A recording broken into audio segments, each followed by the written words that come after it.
Hi everyone, it's White Collar Wednesday. I'm attorney Adriana Collado-Hudak, White Collar Criminal Defense with Green Spoon Martyr. Now, the COVID-19 pandemic has changed the very fabric of our society. Unfortunately, one thing that hasn't changed is that unethical individuals will use every opportunity, including a pandemic and worldwide crisis, to victimize others and line their pockets. Scammers are now taking advantage of the coronavirus pandemic by defrauding victims out of money or, more commonly, personal information. Worse, they tend to target some of our most vulnerable citizens, the elderly and retirees. And once scammers get their hands on a victim's personal information, they will use it to fraudulently bill federal healthcare programs and commit all kinds of identity theft. So how are scammers pulling this off? They are doing it via several mediums: telemarketing calls, text messages, social media, and believe it or not, door-to-door visits. They lure victims by offering things like COVID-19 tests and Medicare prescription cards in exchange for personal details, including Medicare information. And scammers are pretty good at what they do. So far, COVID-19 scams have cost Americans $382 million in losses. That's crazy. So here's how you can protect yourself and avoid becoming part of that statistic. Number one, be wary of COVID-19 surveys. Do not give your personal, medical, or financial information to anyone claiming to offer money or gifts in exchange for your participation in a COVID-19 vaccine survey. This is a big red flag.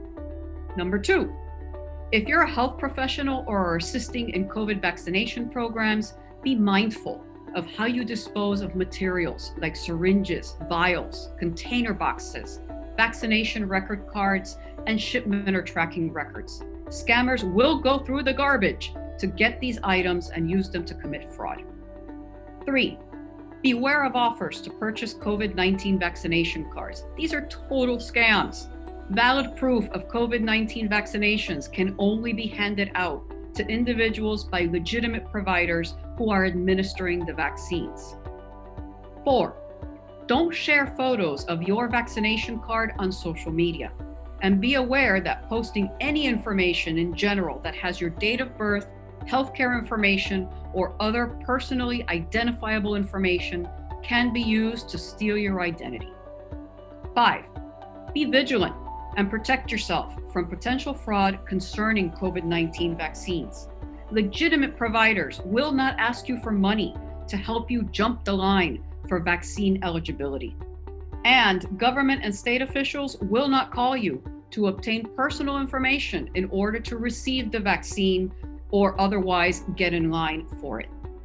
Six, don't respond to personal unsolicited requests for medical information, personal information, and financial information.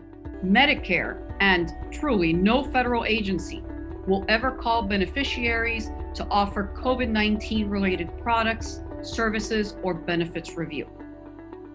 Seven, do not accept unexpected calls or visitors at your door offering COVID-19 tests or supplies. If you receive a suspicious call, hang up immediately. If someone knocks on your door, don't open and call the police. Number eight, do not respond to or open any hyperlinks in text messages about COVID-19 from unknown sources, or that applies to emails as well.